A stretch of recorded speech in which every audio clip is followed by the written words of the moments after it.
شکریہ ادا کرتا ہوں کہ ابھی بھی اور ہر مشکل وقت میں جس طرح آپ میرے ساتھ کھڑے رہے ہیں، آپ کا بہت بہت شکریہ۔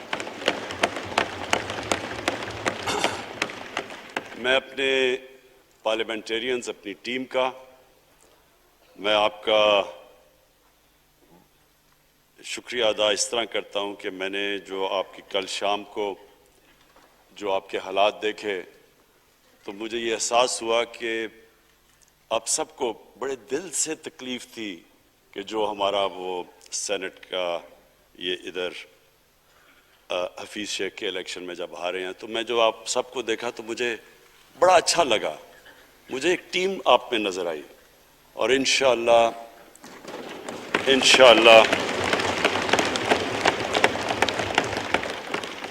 یہ ہماری ٹیم مضبوط ہوتی جائے گی، کیونکہ دیکھیں اللہ کہتا ہے کہ میں تمہارے ایمان کو بار بار آزماؤں گا۔ اللہ قرآن شریف میں ہمیں کہتا ہے۔ وہ کیوں کہتا ہے؟ وہ آپ کے ایمان کو آزماتا ہے مضبوط کرنے کے لیے۔ جب آپ ایک مشکل وقت سے نکلتے ہیں آپ اور مضبوط ہو جاتے ہیں۔ اللہ نے ایک انسان کو ایک ایسا اس کا جو سب سے بڑی جو اس کی مخلوق ہے، اشرف المخلوقات، اس کو جو اللہ نے بنایا ہے، اس کے اندر اس نے ایک کنڈیشن لگا دی ہے کہ اگر آپ نے بڑا انسان بننا ہے تو مشکل وقت کا سامنا کرو، ریزسٹنس کے ساتھ جاؤ۔ جسم ہمارا یہ ہے، جسم کو ہم بھاری ویٹ اٹھاتے ہیں، جسم تکڑا ہو جاتا ہے۔ ذہن کو جتنا ہم آزمائیں گے اور آزمائشوں میں ڈالیں گے، سب سے بڑا جو پاور ہاؤس ہے وہ ہمارا ذہن ہے، وہ اور تکڑا ہو جاتا ہے، انسان تکڑا ہو جاتا ہے۔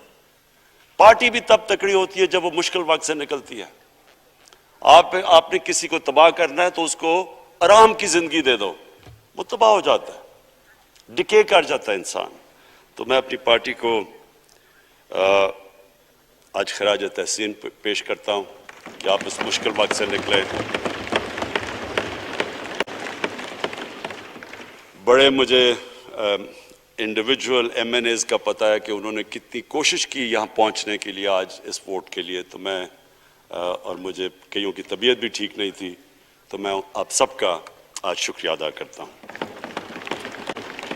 آج میں اپنی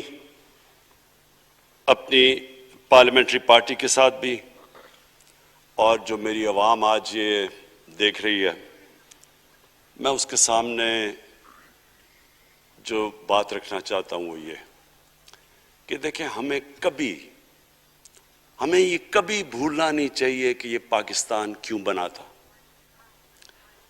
وہ ایک انگریزی کا ایک فریز ہے کہ نیشنز وداؤٹ اے ویژن ڈائی۔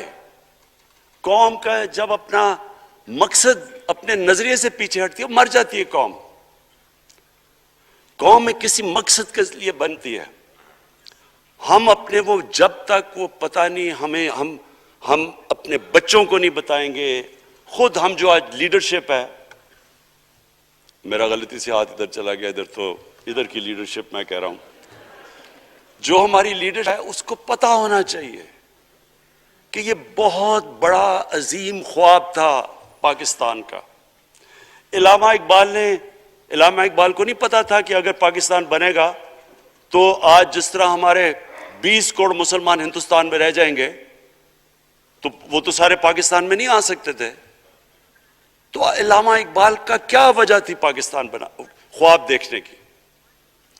ان کی وجہ یہ تھی کہ ہم نے ایک دنیا کو مثال دینی تھی، کہ اصل میں ایک ماڈل بنانا تھا کہ اصل میں ایک اسلامی ریاست کیا ہوتی ہے۔ اور وہ بیس کس کے اوپر کر رہے تھے پاکستان کی اسلامی فلاحی ریاست جو ہماری آبجیکٹو ریزولوشن میں ہے؟ نبی صلی اللہ علیہ وسلم کی مدینہ کی ریاست جو ان کی سنت تھی، جو دنیا کی تاریخ کی پہلی فلاحی ریاست بنی تھی، جس میں بہت بڑے بڑے ماڈرن جو آج کے وہ پرنسپلز طے کیے گئے تھے، وہ ریاست بنی تھی۔ اور وہ ریاست ایک ماڈل ایسا تھا کہ اس کے بعد جن کو کوئی جانتا ہی نہیں تھا، ایک قوم، ایک عرب قبیلوں میں تقسیم ہوئی قوم جس کی حیثیت ہی کوئی نہیں تھی، ان اصولوں کے اوپر چلتے ہوئے یہ دنیا کی تاریخ کا معجزہ ہے جو ہوا اس کے بعد۔ یہ میں نے شفقت محمود کو کہا بھی ہے کہ ہمارے بچوں کو ہر سکول، چاہے وہ انگلش میڈیم، چاہے اردو میڈیم، چاہے دینی مدرسے، سب کو 8، 7، 8 اور 9 کلاسز میں باقاعدہ سبجیکٹ پڑھائیں کہ نبی صلی اللہ علیہ وسلم کی جو زندگی تھی اور جو مدینہ میں کیا وہ کیا تھی۔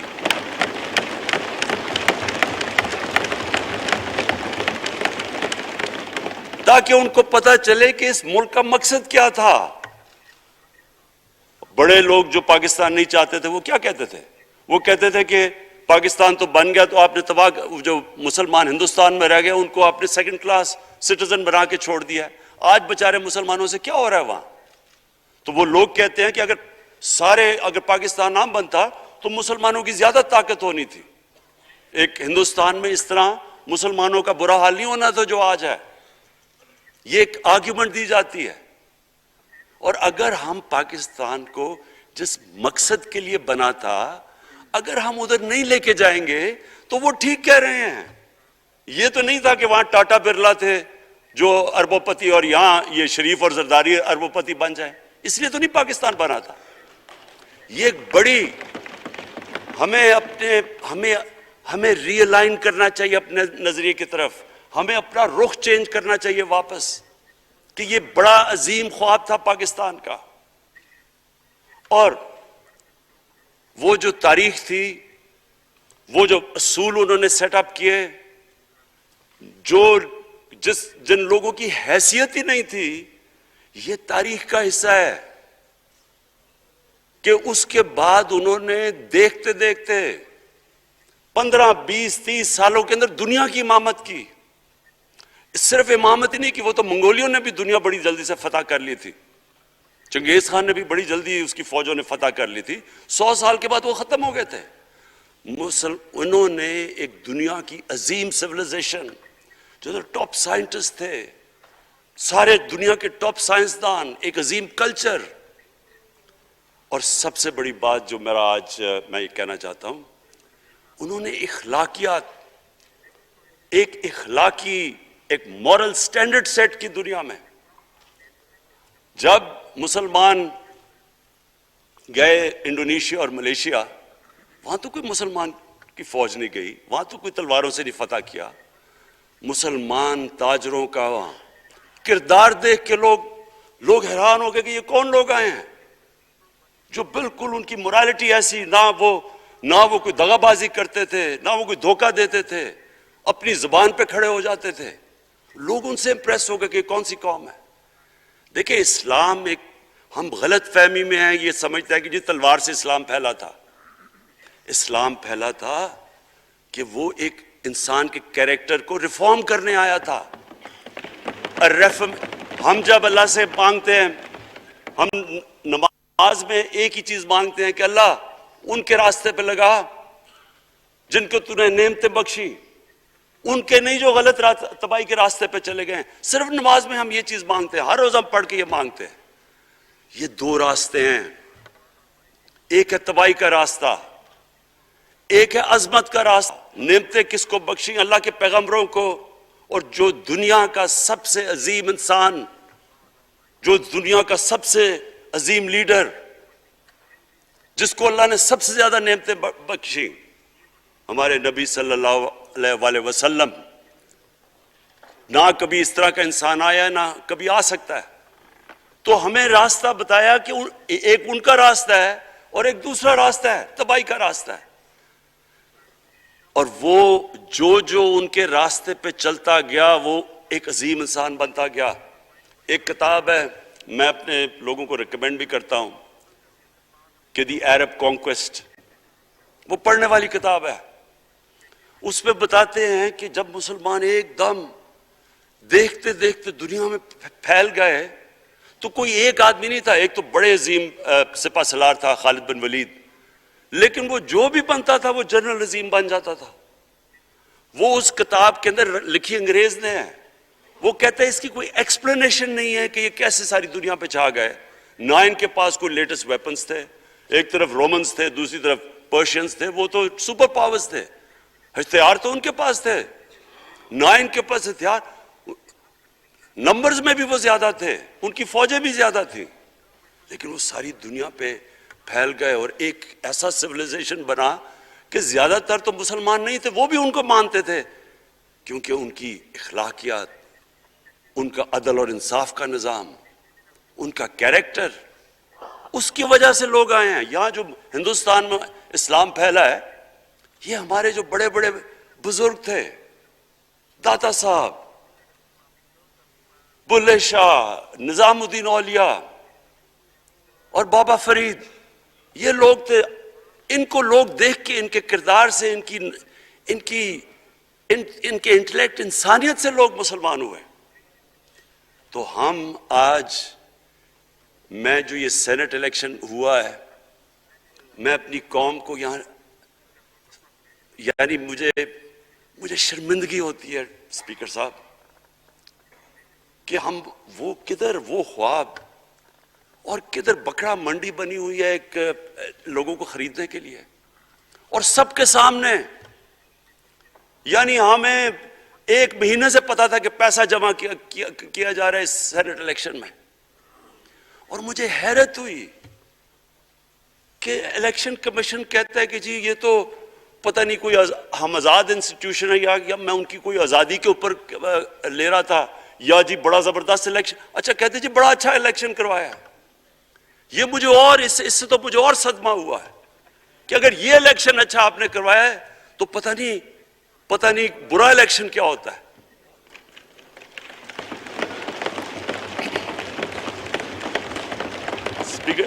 اسپیکر صاحب یہ دیکھیں, مجھے یہ افسوس یہ ہوتا ہے کہ ہم ایک چیز سمجھتے نہیں ہیں.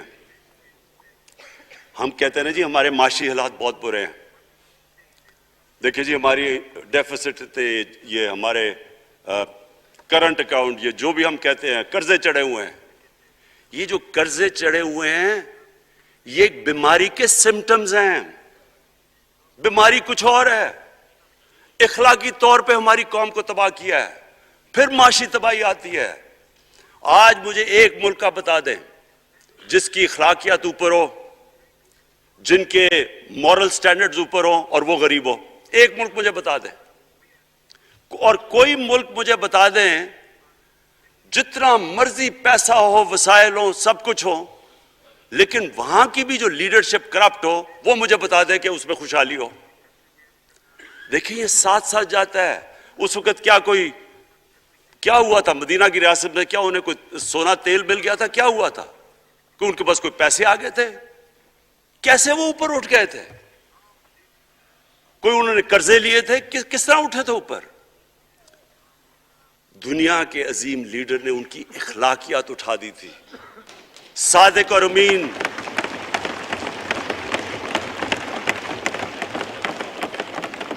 ایک قوم, انہوں نے ہمیں بتایا, ہمیں قرآن میں اللہ حکم کرتا ہے کہ ان کی سنت پہ چلو. اللہ جب ہمیں کہتا ہے ان کی سنت پہ چلو, کیا ہم اللہ کو کوئی فائدہ پہنچا سکتے ہیں؟ ہماری بہتری کے لیے کہتا ہے. قرآن شریف میں سب کچھ ہماری بہتری کے لیے اللہ نے, یہ تمہارے لیے بک آف گائیڈنس ہے ہمیشہ کے لیے, اور یہ ہماری بہتری کے لیے ہے. تو وہ جب ہمیں کہتا ہے کہ نبی صلی اللہ علیہ وسلم کے راستے پہ چلو, وہ ہماری بہتری کے لیے کہتا ہے. اور میں, جس نے اس عمر میں ساری دنیا دیکھ لی ہے, اسپیکر صاحب میں آپ کو بتاؤں, مجھے تکلیف ہوتی ہے دیکھ کے. جب میں یہ مغربی ملکوں میں جاتا ہوں, اسکینڈینیویا میں, سوئٹزرلینڈ میں, آپ وہاں کے اخلاقی سٹینڈرڈز دیکھیں, ان کی مورل سٹینڈنگز دیکھیں, شرم آئے گی آپ کو کہ جو ہمارے ملک میں ہو رہا ہے. اور یہ جو سینٹ کا الیکشن ہوا ہے, آپ کو افسوس ہوگا کہ ہم وہ کس کی امت ہیں, ہم کس کی امت ہیں, کس کے نام پہ پاکستان کا مطلب کیا, لا الہ الا اللہ, اس پہ یہ ہمارا ملک بنا تھا. اور آج دیکھیں ایک کرپٹ آدمی دنیا میں ثابت کیا ہوا کرپٹ آدمی آصف زرداری، دنیا میں اس کے اوپر لکھا ہوا کہ مسٹر 10%، مضمون لکھے ہوئے ہیں، فلمیں بنی ہوئی ہیں اس کے اوپر. اور اس ملک میں لوگ کہیں جی ایک زرداری سب پہ بھاری، کیا کہ وہ رشوت دیتا ہے اس لیے سب پہ بھاری ہو گیا؟ کیا یہ ہے ہمارا ملک؟ دوسری طرف دیکھیں، دوسری طرف یہاں بیٹھے ہوئے ہمارا لیڈر نواز شریف، اور نواز شریف ایک ڈاکو، ملک کو 30 سال سے لوٹ کے ملک سے باہر بھاگا ہوا ہے، جھوٹ بول کے باہر بھاگا ہوا ہے. سارے ملک کے سامنے ہمیں کیبنٹ میں ہم نے 6 گھنٹے میں بتایا جی اس کو یہ بھی بیماری ہے، اس کو یہ بھی بیماری ہے، اس کو یہ بھی بیماری ہے، وہ شاید وہ جہاز پہ بھی نہ چڑھ سکے، وہ شاید مر جائے گا.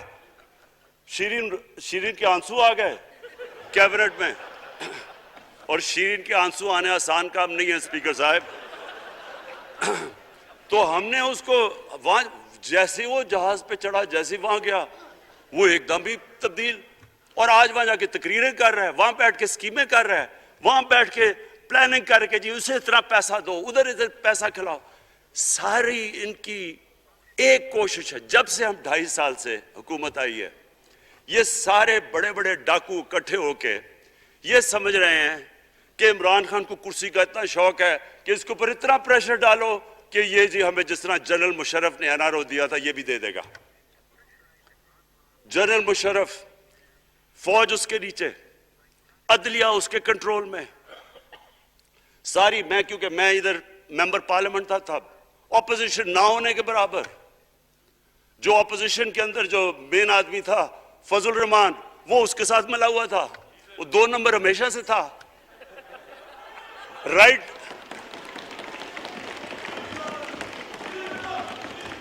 اور وہ آدمی جس کے پیچھے امریکہ ان کی جنگ لڑ رہا تھا، سب کچھ وہ ان کے پریشر میں آ کے ان دونوں کو این آر او دیا، اور اتنا بڑا اس ملک کے اوپر اس نے جرم کیا ہے.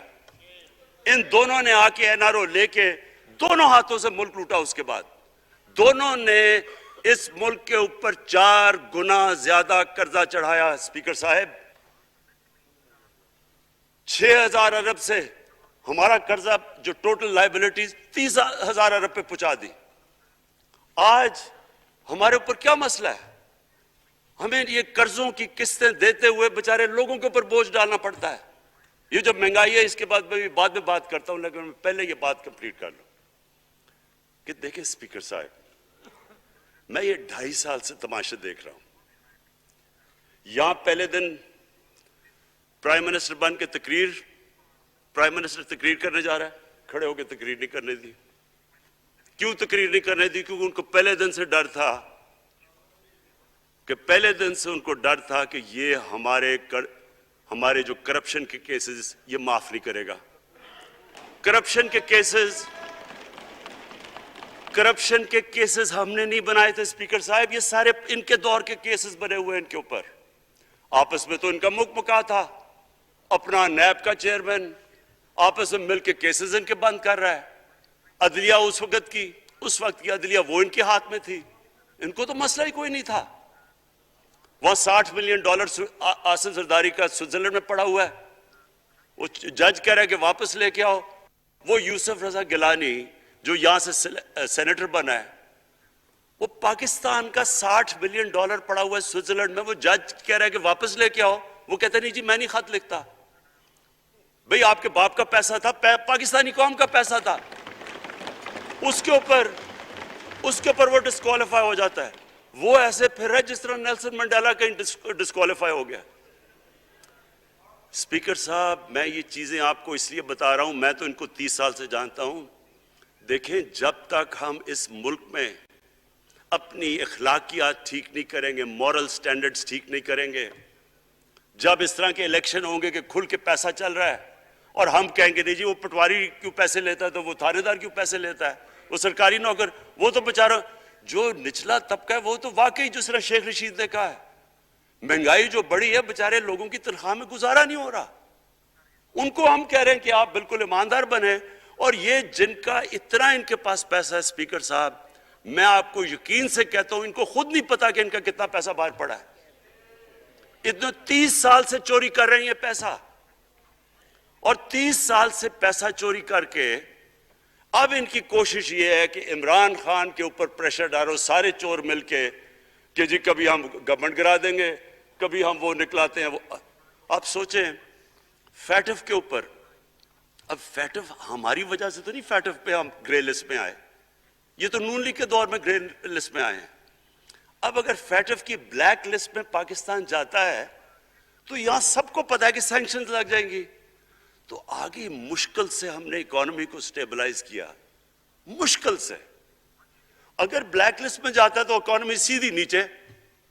آج جو لوگوں کو مشکل پڑی ہوئی ہے، اور مشکل پڑی ہوئی ہے ہمارے لوگوں کو مہنگائی کی، اس کی وجہ یہ ہے کہ ہمارا روپیہ جو تھا تقریباً 107 روپے کا، آج 160 روپے کا۔ تو جب روپیہ گرتا ہے تو ساری چیزیں باہر سے مہنگی ہو جاتی ہیں، پٹرول، ڈیزل، بجلی۔ اب بجلی کی آدھی بجلی ان سے باقی ڈالر کانٹریکٹس کے اوپر بجلی کے کانٹریکٹ سائن کیے ہوئے ہیں، وہ سب کچھ باہر سے، دالیں مہنگی، جو چیز باہر سے امپورٹ کرتے ہیں، گھی مہنگا، ساری چیزیں مہنگی ہو جاتی ہیں۔ تو یہ سوچ لیں کہ اگر ہمارے اوپر سینکشنز لگ جائیں، اگر ہمارے اوپر فیٹف کی سینکشنز لگ جاتی تو یہ تو آپ تو سوچ ہی نہیں سکتے کہ یہ ملک میں کیا حال ہونا تھا۔ تو ہم اپنے ملک کے لیے فیٹف کی ریکوائرمنٹ پہ لیجسلیشن کروا رہے ہیں، اور انہوں نے جناب اتنا بڑا وہ ذرا پکڑا، اتنا بڑا وہ لا دیا جی، اتنا بڑا جی، یہ 34 شکیں چینج کر دیں نیب میں۔ اب نیب کا فیٹف سے کیا تعلق ہے؟ انہوں نے سمجھا کہ اب عمران خان قابو آ گیا، اب تو یہ ڈر کے فیٹف کی بلیک لسٹ سے، اب تو جناب ہمیں یہ 34 شکیں سائن کر کے تو نیب کو ختم کر دے گا۔ مطلب یہ کہ صرف ان کی چوری کے کیسز ختم ہو جائے، بس ون پوائنٹ ایجنڈا ان کا۔ اور میں نے آپ کو پہلے دن یہاں سے کہا تھا، پہلے دن یہاں کھڑے ہو کے میں نے کہا تھا کہ ان کا صرف ون پوائنٹ ایجنڈا، میں ان کو جانتا ہوں، میں ان کو جانتا ہوں، جب یہ سارے اپوزیشن میں میرے ساتھ تھے، ان کا صرف ایک خوف ہے کہ یہ این آر او نہیں دے گا، لہٰذا اس کو اتنا بلیک میل کرو، اور اب فیٹف کے اوپر تو یہ پھنس گیا ہے تو اب اس سے لے لو، اس سے کنسیشن لے لو تاکہ نیب ختم ہو جائے۔ اب سوچیں کیا ان کو ملک کا فکر ہے؟ کیا ان کو نہیں پتا تھا کہ کیا ہونا ہے اگر فیٹف کی بلیک لسٹ پہ چلے جاتے ہیں؟ اس کے بعد انہوں نے جلسے کرنے کی کوشش کی، بڑا جی پبلک نکالیں گے ہم، مینار پاکستان کے اندر جلسہ۔ مینار پاکستان کا یہ جانتے نہیں، دیکھیں ان کے بھی آگئے ایک شہزادہ ایک شہزادی جنہوں نے زندگی میں کبھی کام کیا ہی نہیں ہے، نہ ان کو پتہ ہے کہ سٹرگل ہوتی کیا ہے۔ جناب مینار پاکستان خود ہی اخباروں کے اندر اپنے آپ کو پیسے خرچ کر کے اخباروں میں ذرا نمایاں کر کے جناب انہوں نے مینار پاکستان میں جلسہ کر لیا۔ اب میں تو جانتا ہوں مینار پاکستان، اور میں تو اپنے لاہور کو بھی جانتا ہوں، میں تو اپنے لاہور شہر کو بھی جانتا ہوں۔ وہ لاہور شہر ملک کا کوئی پیسہ چوری کیا ہو اس کے خلاف تو نکلائے گا، لیکن بڑے بڑے ڈاکو اگر وہ سمجھ رہے ہیں کہ اپنی چوری بچانے کے لیے لاہور شہر کو نکالیں گے تو وہی ہوا جو ان کے ساتھ مینار پاکستان میں ہوا۔ اب آ کے جو اور ڈاکٹر فہمیدہ مرزا نے بڑا اچھا آپ کو ایکسپلین کیا، انہوں نے بتایا کہ یہ کیوں ضروری تھا اوپن بیلٹ۔ انہوں نے بتایا کہ الیکشن کمیشن کی تو ریکوائرمنٹ ہے کہ آنسٹ ہو، فری اور فیئر الیکشن ہو۔ تو انہوں نے 2008 میں چارٹر آف ڈیموکریسی میں کہا ہوا ہے کہ جی اوپن بیلٹ ہونی چاہیے، دونوں پارٹیز نے۔ اور اس کے بعد ایک دم وہاں سے دونوں سب ادھر سے بھاگ کے اور کہتے ہیں نہیں جی خفیہ بیلٹ ہونی چاہیے۔ میں نے تب کہہ دیا کہ خفیہ بیلٹ کا ایک مقصد تھا، سارے مل کے کوشش کریں گے کہ حفیظ شیخ کو ہرائیں، اور وہ جو آدمی جیتا ہے پاکستان کا کرپٹ ترین آدمی۔ میں ایک چیز آپ کو آج کہتا ہوں، یوسف رضا کے آپ صرف ایسٹس دیکھ لیں، پرائم منسٹر بننے سے پہلے تھے اور اس کے بعد کیا ایسٹس ہیں، بس ایک چیز دیکھ لیں، کوئی آپ کو کچھ کرنے کی ضرورت نہیں ہے، آپ کو پتا چلے گا انہوں نے اس نے کیا کیا اپنے زمانے میں۔ تو اس کو لا کے یہاں بٹھا کے تو جناب انہوں نے سارا پیسہ لگا کے، اور ہمیں سب پتا تھا کیا ہو رہا ہے، اور اس کو جا کے جناب انہوں نے ہروا دیا حفیظ شیخ کو۔ اب کیا پیغام گیا سارے ملک میں؟ اس کا میں نے کیوں یہ آج ووٹ آف کانفیڈنس لی ہے، اس کا کیا پیغام گیا دنیا میں؟ سارے لوگوں کے سامنے اوپن ہارس ٹریڈنگ، لوگوں کو راتوں کو کال کر رہے ہیں، یا میں تو خاص داد دینا چاہتا ہوں، میرے ممبرز بیٹھے ہیں، خواتین بیٹھی ہیں جن کو کالیں گئی ہیں رات کہ جی 2 کروڑ سے ریٹ شروع ہوگا، ہم اب آپ کو آگے پیسے دیں گے. ان کو ساروں کو پیسے آفر کر رہے ہیں. اور پھر اگر میں صرف الیکشن کمیشن کو ایک چیز کہنا چاہتا ہوں، آپ مہربانی کریں پاکستان کی ایجنسی سے صرف ایک سیکرٹ بریفنگ لیں. آپ ان کو اندازہ ہوگا کتنا پیسہ چلا اس الیکشن کے اندر، پتہ چلوائیں کیا ہوا اس الیکشن میں، تاکہ آپ اس طرح کی سٹیٹمنٹ نہ دیں کہ جی ہماری کوئی آزادی ختم کر رہی ہے. میں آپ کی آزادی ختم کر رہا ہوں یہ کہہ کے آپ کہ یہ جو الیکشن میں ہوا ہے. اسپیکر صاحب، میں آج اس اوکیزن کے اوپر، کیونکہ مجھے اس پہ کافی، میں 2.5 سال یہ بڑی چیزیں برداشت کرتا رہا ہوں، اور میں اس لیے صبر سے کرتا رہا ہوں کیونکہ ملک اتنا ہمارا مشکل میں ہے. جو ہمیں ٹائم ملا جب میری گورنمنٹ آئی، میں آپ کو یقین سے کہتا ہوں کہ ساری زندگی میری تو سٹرگل میں گزری. جو بھی آپ انسان کسی چیز میں کمپیٹ کرتا ہے، اگر آپ نے ملک میں اپنے سب سے ٹاپ 11 کھلاڑیوں میں پہنچنا ہے تو ایک بہت سارے ملک میں مقابلہ کر کے آپ وہاں پہنچتے ہیں. اس میں ایک بڑی سٹرگل ہوتی ہے، اونچ نیچ ہوتی ہے بڑی. اور پھر اگر آپ کو دنیا کے لیول پہ آپ کو اپنا، اگر آپ نے آپ کو منوانا ہے، اس کی اور ایک سٹرگل ہوتی ہے. اور میرے اس سے زیادہ بڑی سٹرگل تھی کہ ایک آدمی جا کے ہاسپٹل بنانے کی کوشش کرے، اور وہ بھی کینسر ہاسپٹل. تو ایک وہ بہت بڑی سٹرگل تھی. پھر پولیٹکس میں لمبی سٹرگل رہی ہے. اکیلا تھوڑا سے لوگوں کے ساتھ شروع ہوا تھا، اور سٹرگل کر کے 14-15 سال تو مذاق اڑتا تھا میرا، سارے ہنستے تھے جب نام سنتے تھے میرا. تو ایک سٹرگل کر کے یہاں پہنچا ہوں. جو یہ 2.5 سال میں اسپیکر صاحب میں نے سٹرگل کی ہے، یہ میری زندگی کی سب سے مشکل سٹرگل تھی. اور کیوں مشکل تھی؟ کیونکہ جو یہ 10 سال میں اس کو ڈیکیڈ آف ڈارکنس کہتا ہوں، ایک انہوں نے تباہ کیا. صرف 10 سال پہلے اداروں کے حال دیکھ لیں، کوئی ادارہ اٹھا لیں، پی آئی لے لیں، ریلوے لیں، سٹیل مل 8 ارب روپے کا پروفٹ لے کے بیٹھی ہوئی تھی. 8 ارب روپیہ سٹیل مل میں پروفٹ تھا جب تک کہ زرداری نے ہاتھ نہیں مارا اس کو.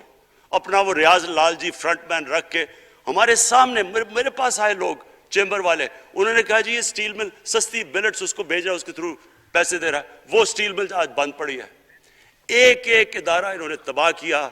بھرتیاں کی لوگوں کی، وہ ادارے اتنے بڑے بڑے ہو گئے ہیں کہ وہاں پینشنز ہی اتنی آ گئی ہے کہ کچھ بچتا ہی نہیں ہے سیلریز اور پینشن کے بعد کے ادارے کو ٹھیک کر سکے. ایک ادارہ تباہ کیا. ملک کا سب سے بڑا جو کرنٹ اکاؤنٹ ڈیفیسٹ، جس کے اوپر سارا پریشر پڑتا ہے، اگر آپ کا کرنٹ اکاؤنٹ یعنی کہ ڈالر زیادہ ملک سے باہر جا رہے ہیں اور کم اندر آ رہے ہیں تو پریشر روپے پہ پڑتا ہے، وہ گر جاتا ہے. تو وہ میں آپ کو بتا، جب روپیہ گرتا ہے تو غربت پھیل جاتی ہے ملک میں. تو سب سے بڑا current account deficit, fiscal deficits جو کہ آپ کی آمدنی اور خرچے، وہ بڑا ڈیفیسٹ. سارے ادارے خسارے میں. پاور کانٹریکٹس جو انہوں نے سائن کیے اسپیکر صاحب، یہ عمر ایوب آپ کو بتائے گا، وہ یعنی ایسے لگ رہا تھا کہ کسی دشمن نے آ کے ایک ملک کو نقصان پہنچانے کے لیے پاور کانٹریکٹ سائن کیے. ان کے اندر وہی پاور پروجیکٹس آپ کہیں اور دیکھ لیں کسی اور ملک میں، بلکہ اپنے ملک میں دیکھ لیں، اور وہ دیکھیں کہ انہوں نے کس پیسے بنائے، وہ کس پیسے پہ. گیس کا کانٹریکٹ سائن کیا ہم نے آ کے اسی ملک سے 30% کم پیسے پہ گیس کا کانٹریکٹ سائن کیا. ان کا ہی کانٹریکٹ چینج کیا. ساری گورنمنٹ جب اوپر سے پرائم منسٹر لگا ہوا پیسے بنانے، پرائم منسٹر ایک نوکری کر رہا ہے کس کے لیے؟ ایک دبئی کی کمپنی کے لیے. کبھی دنیا میں سنا ہے اس طرح؟ کبھی یہ مذاق سنا ہے جی کہ ملک کا پرائم منسٹر کسی دنیا کو دبئی کی کمپنی کے اندر نوکری کر رہا ہے؟ ادھر سے یہاں ڈیفنس منسٹر ان کا، فورن منسٹر، وہ دبئی کی کمپنی سے نوکری کر رہا ہے. اور وہ ایک انٹیریئر منسٹر، وہ کوئی سنا ہے سنتری بنا ہوا تھا کسی سعودی عربیہ کی کمپنی میں، مجھے نہیں پتا. کبھی یہ سنا ہے؟ یہ ملک سے کسی ملک سے ایسا مذاق ہوا ہے؟ یہ سارے طریقے تھے اس ملک سے پیسہ منی لانڈر کر کے بجانا. آج مجھے یہ بتائیں, میں یہ جو سارے ہماری جو اپوزیشن ہے, میں ان سے سوچتا ہوں, میں کئی دفعہ ان کی شکلیں دیکھ کے پوچھتا ہوں ان سے کہ کیا آپ واقعی سمجھتے ہیں کہ آپ دونوں کے لیڈر ایماندار ہیں؟ کیا یہ واقعی سمجھتے ہیں کہ ان کی جو یہ دولتیں بڑی ہیں یہ ایمانداری سے بنی ہیں؟ یعنی کیا ان کو کوئی ملک کی فکر نہیں ہے کہ یہاں کا پیسہ, کیا ان کے بیٹے ہیں, میں ذرا مجھے یہ بتائیں, 3 دفعہ ملک کا پرائم منسٹر, اس کے دونوں بیٹے باہر بیٹھے ہوئے ہیں. میں لنڈن کو جانتا ہوں اسپیکر صاحب, وہ اربوں اربوں روپے کی پراپرٹی ہے, وہاں کے بڑے بڑے رئیس ان ایریاز میں نہیں رہ سکتے جدھر ان کے 2 بیٹے رہ رہے ہیں. ملک سے بھاگ گئے جی, ہم پاکستانی شہری نہیں ہیں. کیوں پاکستانی شہری نہیں؟ کیوں یہاں بتا ہی نہیں سکتے کہ وہ پیسہ کدھر سے آیا جو انہوں نے اتنی بڑی پراپرٹیز لی ہوئی ہے. اور یہ کچھ نہیں ہے جو انہوں نے بنامی پراپرٹیز لی ہوئی ہیں. کسی کو اندازہ ہی نہیں ہے ان کا کتنا پیسہ باہر پڑا ہے. زرداری کے پاس کیا تھا پہلے, اس کی جو باہر پراپرٹیز ہے. تو کیا ان لوگوں کو نہیں پتا کہ اس ملک کا پیسہ چوری کر کے یہ باہر لے کے جا رہے ہیں اور یہ پھر بھی ان کی سپورٹ کر رہے ہیں؟ اور یہ جو سینٹ کا الیکشن, کیا انہیں نہیں پتا کہ بڑا جی عقل مند پولیٹیشن ہے زرداری, لوگوں کو رشوت دے کے ان کو خرید رہا ہے. ساری قوم کے سامنے یہ ہو رہا ہے. میں یہ صرف آخر میں یہ کہنا چاہتا ہوں اس ایشو کو ختم کرتے ہوئے کہ دیکھیں اسپیکر صاحب, کوئی ملک آگے نہیں بڑھ سکتا ایسے. میں اکیلا عمران خان کو کرپشن کر کے کرپشن نہیں ٹھیک کر سکتا. میں عدلیہ کو کیا, کیسز تو عدلیہ میں ہے یا نیب کے اندر ہے, میرا تو ان کے اوپر کوئی کنٹرول نہیں ہے. میں آج پاکستان کی عدلیہ کو اور نیب کو, جو آپ کو میری گورنمنٹ سے مدد چاہیے کنوکشنز کرنے کے لیے, ساری چیزیں ایک طرف, یہ اس ملک کا سب سے بڑا مسئلہ ہے. جب تک آپ لوگوں کو سزا ہی نہیں دیں گے,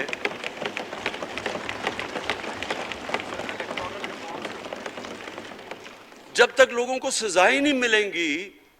دیکھیں جی, کسی معاشرے میں جب سزا اور جزا ہی نہیں ہے, صرف غریب آدمی جیل میں جائے, طاقتور جلسے کرنے شروع ہو جائے کہ جی مجھے این آر او دو, وہ نیب کے عدالت سے نکلتے ہیں, پھول پھینک رہے ہیں ان کے اوپر. اربوں روپے کی چوری کی ہوئی ہے انہوں نے. وہ تو اسپیکر صاحب, میں ایک معاشرہ کرپشن کے خلاف لڑتا ہے. آپ جتنے مرضی قانون بنا دیں, وہ کرپشن کے خلاف, وہ کرپشن نہیں ختم کر سکتے. معاشرہ فیصلہ کرتا ہے کہ ہم نے اس ملک میں کرپشن نہیں ہونے دینی. معاشرے کی اخلاقیات ایسی ہونی چاہیے کہ جو کرپٹ آدمی ہو وہ کبھی اس کی شکل نہ دکھا سکے پبلک کے اندر. جو میڈیا کا رول ہے, میں اپنے میڈیا والوں کو بھی کہنا چاہتا ہوں, جو اسحاق ڈار سے کیا تھا ہارڈ ٹاک میں سٹیون سیکر نے, وہ ہر جگہ یہ ہوگا. آپ جب بھی کسی بھی مغربی معاشرے میں کسی نے پبلک کا پیسہ چوری کیا, اس کی جرات نہیں ہوگی ٹی وی پہ جانے کے لیے. میں نے تو وہاں دیکھا ہوا ہے, بڑے بڑے نام, ایک دھبا لگتا ہے آپ کے اوپر کرپشن کا کیس, آپ سارے میڈیا سے باہر ہو جاتے ہیں. یہاں ہر روز شام کو بیٹھ کے اربوں روپے کی کرپشن کی ہوئی ہے, ان کو کسی نے قتل کیے ہوئے ہیں, اور آرام سے بیٹھ کے جراوہ میں لیکچر دے رہے ہوتے ہیں. اسپیکر صاحب, معاشرہ لڑتا ہے, اس کے اندر ہمیں سب کو مل کے اپنے ملک کو اگر بچانا ہے, معاشی طور پہ بھی بچانا ہے, پہلے ہمیں اپنے اخلاقی سٹینڈرڈز ٹھیک کرنے پڑیں گے. سارے ملک کو مل کے لڑنا پڑے گا. اگر ہم نے اپنے بچوں کے مستقبل کو بچانا ہے, اپنی آنے والی جنریشنز کو بچانا ہے, اس ملک کو ایک عظیم ملک بنانا ہے, تو وہ شروع ہوگا جب ہم مدینہ کے ریاست کے سب سے بڑے اصول عدل اور انصاف, کیونکہ انصاف اور عدل جب ایک معاشرے میں آ جاتا ہے, جب ایک معاشرہ کھڑا ہو جاتا ہے میریٹوکریسی کے اوپر, جب ایک معاشرے میں صرف ایک جو کرپٹ ہے, جتنا مرضی طاقتور ہو وہ جیل میں جاتا ہے اور عام آدمی اوپر آ سکتے ہیں, وہ معاشرہ تب آگے بڑھتا ہے. تو میں صرف اس کے اوپر یہ کہنا چاہتا ہوں کہ مجھے ساری قوم کی اس میں مدد کی ضرورت ہے. میں اپنی ساری زندگی کوشش کر چکا ہوں اور کرتا رہوں گا میں تو اپنی پارٹی کو یہ بھی کہا تھا کہ اگر میری پارٹی ساری بھی چھوڑ دے میں اکیلا بھی ان کے خلاف لڑتا رہوں گا. میں تو کبھی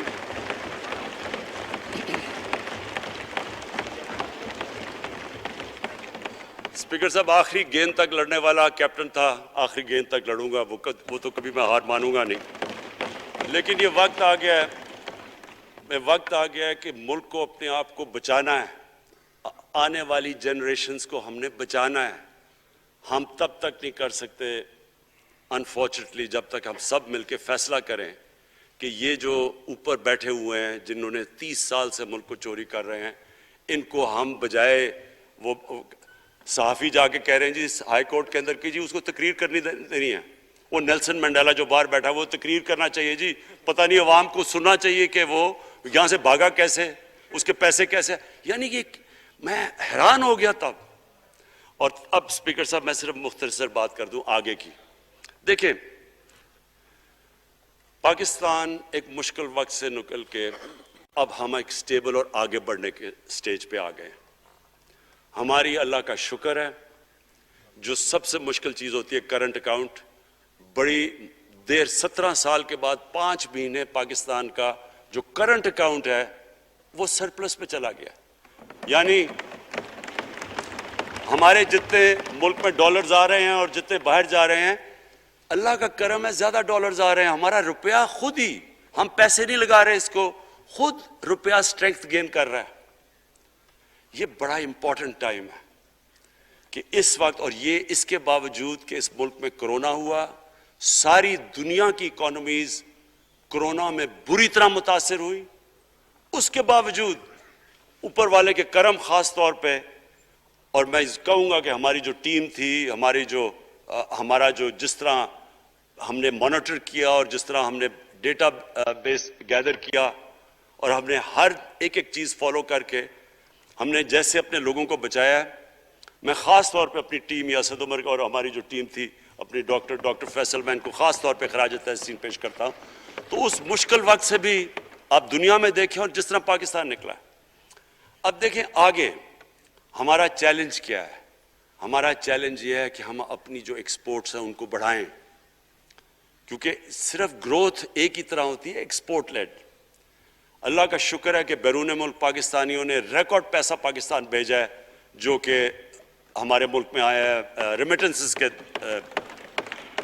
اب ہم نے انویسٹمنٹ کے اوپر لگے ہوئے ہیں. اس وقت سب سے زیادہ کمپنیز رجسٹر ہوئی ہیں SECP میں. اس کا مطلب کہ نئی انویسٹمنٹ پاکستان میں آنے والی ہے, لوگ تیار ہو گئے انویسٹ کرنے کے لیے. ہمارا صرف مسئلہ اسپیکر صاحب ایک ہے بجلی کا, یہ بڑا مسئلہ ہے. کانٹریکٹ مہنگے سائن کیے ہوئے, جس بجلی جو کانٹریکٹ سائن کیے ہوئے ہیں اس جس پہ وہ بجلی پروڈیوس ہو رہی ہے, بدقسمتی سے وہ اگر بجلی کی قیمت بڑھاتے ہیں تو لوگ آگے اور مشکلوں میں پڑے ہوئے ہیں. بجلی کی وجہ سے سب چیزیں مہنگی ہو جاتی ہیں. نہیں بڑھاتے تو قرضے, وہ جو گردشی قرضے ہیں وہ بڑھتے جا رہے ہیں. ہمارا ایک یہ چیلنج ہے, اس کے اوپر صرف اپنی قوم کو بتانا چاہتا ہوں کہ باقاعدہ ہم ہر طریقہ سوچ رہے ہیں کہ ہم نے اس میں سے کیسے ہم نے اپنے لوگوں کے اوپر بوجھ کم کرنا ہے. ایک تو میں اپنی ٹیم کو یہ بھی کامیابی دیتا ہوں کہ بڑی دیر اور مشکلوں سے IPPs کے ساتھ ہم نے نئے کانٹریکٹ سائن کیا جس کے اندر بہت پاکستان کا پیسہ بھی بچے گا اور جو آگے جا کے قرضہ بڑھنا تھا وہ نہیں بڑھے گا. جو میرے اوپر سب سے زیادہ پریشر ہے اس وقت اسپیکر صاحب وہ ہے مہنگائی کا. مہنگائی میں نے آپ کو بتایا بھی دیا کہ مسئلہ ایک, جب آپ کے روپیہ گرتا ہے تو جب چیزیں مہنگی ہو جاتی ہیں, ایک وہ ہے. لیکن میں اپنی قوم کو صرف ایک چیز کہنا چاہتا ہوں کہ سب سے زیادہ اس وقت میری حکومت ایک ہی چیز پہ لگی ہوئی ہے کہ ہم کس طرح لوگوں کے اوپر مہنگائی کا بوجھ کم کریں. اس کے لیے ہم بڑی بڑی چیزیں آپ کے سامنے لے کے آئیں گے آنے والے دنوں میں, جس میں کوشش یہ ہے کہ ہم اپنے ملک میں جو سارا نچلا طبقہ ہے ان کو سبسڈائز کریں, اپنے احساس پروگرام کے ذریعے ان کو ڈائریکٹلی ہم فنڈ کریں. یہ انشاءاللہ آپ کے ساتھ آئے گا. ابھی میں نے ایکسپیریمنٹ ایک اور شروع کر دیا, وہ 1 ہفتے تک ابھی ٹرائل پہ ہے کہ ہم ایک پروگرام لے کے آ رہے ہیں کوئی بھوکا نہ سوئے. ہم نے خاص کچنز بنائے ہیں, ایریاز چوز کیے ہیں جدھر سب سے زیادہ بھوک ہے, تاکہ ہم کم از کم جب تک ہماری ملک کو اٹھتا ہے اوپر، ہم کم از کم ان تک کھانا پہنچائیں کہ ہمارے ملک میں کوئی بھوکا نہ سوئے. اور یہ پوری میں کیمپین شروع کرنے لگا ہوں. ہیلتھ کارڈ پنجاب کے اندر اور پختونخوا میں، پختونخوا کی گورنمنٹ کو تو میں خاص مبارک دیتا ہوں کہ انہوں نے سارے اپنے پختونخوا کے لوگوں نے خاندانوں کو کور کر لیا ہیلتھ انشورنس سے. یہ بڑے بڑے امیر ملکوں میں بھی ایسا نہیں ہوتا کہ ہر ایک خاندان کے پاس 10 لاکھ روپے کی انشورنس ہوگی، کسی بھی ہسپتال میں جا کے اپنا علاج کروا سکیں. میں خاص طور پہ محمود خان اور آپ کی کیبنٹ کو مبارک دیتا ہوں. پنجاب کیونکہ بہت بڑا ہے، انہوں نے بھی فیصلہ کر لیا ہے.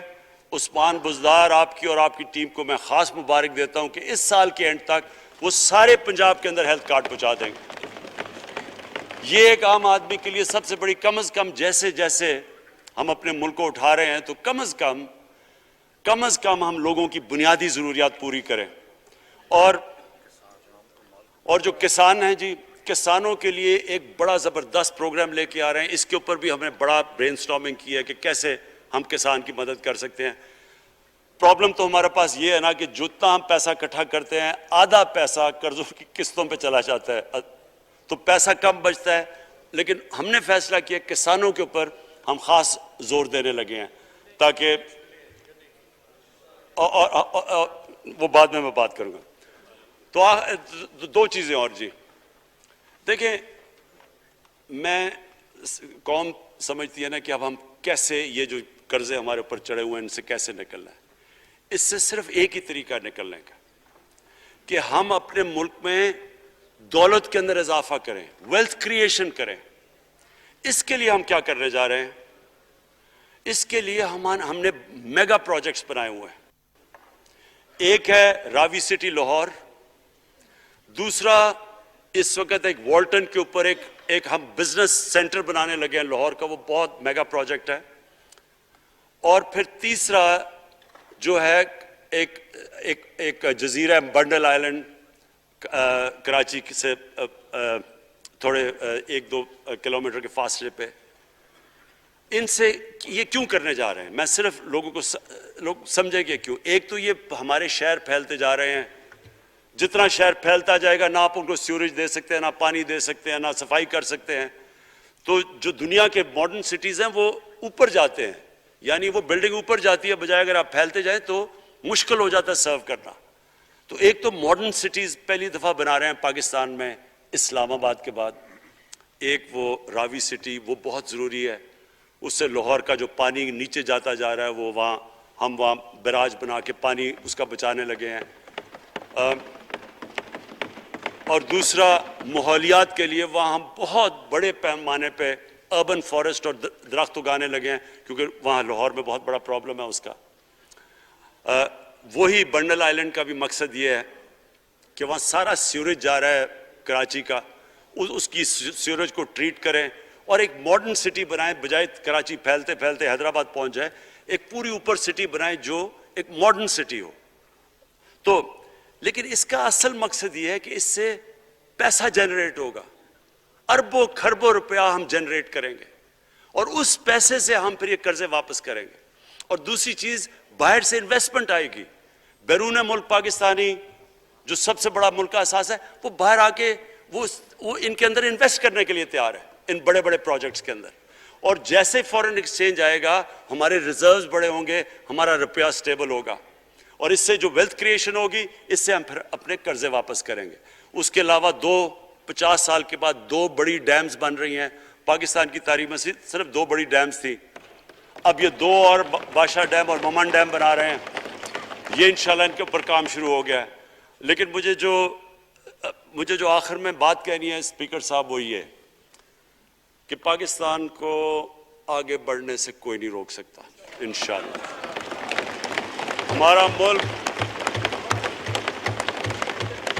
ہمارے ملک میں، کیونکہ میں شاید ہی لوگ اتنا اپنے ملک کو انہوں نے اس طرح دیکھا جیسے میں نے سارا ملک پھیرا ہوا ہوں.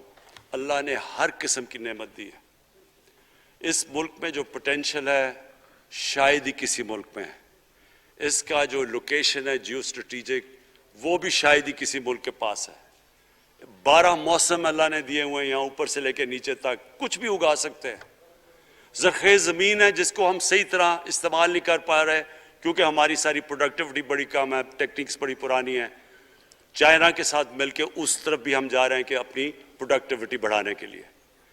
اس ملک کے اندر سب سے بڑی چیز ایک نوجوان آبادی ہے، اور آگے جو جسے کہتے ہیں کہ اگلی جو ریولوشن، 4th انڈسٹریل ریولوشن کے بعد یہ جو ٹیکنالوجی کی ریولوشن آ رہی ہے، اس میں ہمارے پاس ایک ینگ آبادی ہے، اور اس کے اوپر اب ہم پورا زور لگائیں گے، اور انشاءاللہ یہ جو ہماری آبادی ہے یہی ایک ینگ آبادی پاکستان کو اٹھا دے گی اگر ہم ان کو صحیح معنی میں ٹیکنیکل ایجوکیشن دے دیں۔ جو میں الیکشن کمیشن کیونکہ بڑے ناراض ہو گئے تھے کہ میں نے کہا وہ الیکشن کے اوپر میرے کامنٹس تھے، میں ان کو یہ کہہ دوں کہ ہم نے یہ فیصلہ کیا ہے الیکٹرل ریفارمز کا، ہم اب ٹیکنالوجی کے اوپر وہ جو EVM مشینز ہیں، الیکٹرانک مشینز لے کے آئیں گے۔